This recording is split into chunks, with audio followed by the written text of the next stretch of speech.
5ই আগস্টের যে বিপ্লব হয়েছে সেই বিপ্লবের পরে কি হলো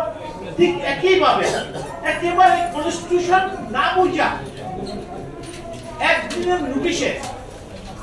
সেই নোটিশটা দিল একটা পত্রিকা অ্যাসোসিয়েশন অফ ইঞ্জিনিয়ার্সের নাম ধরা একটা রাজনৈতিক সংগঠনের নাম ধরা সেই নোটিশটা দিল এবং একদিনের নোটিশ করে তারা মানে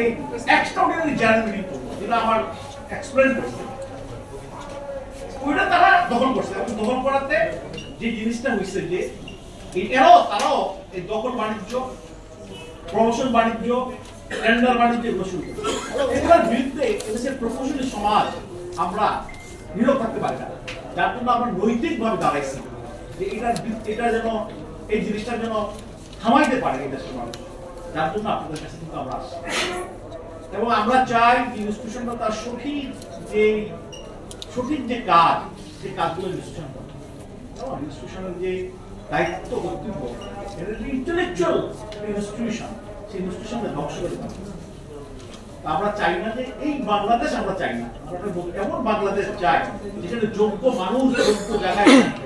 এবং বাংলাদেশের সমস্ত ইনস্টিটিউশন গুলা আস্তে আস্তে ঘুরে ঘুরে আমি আর বক্তব্য রাখছি না থ্যাংক ইউ ভেরি মাচ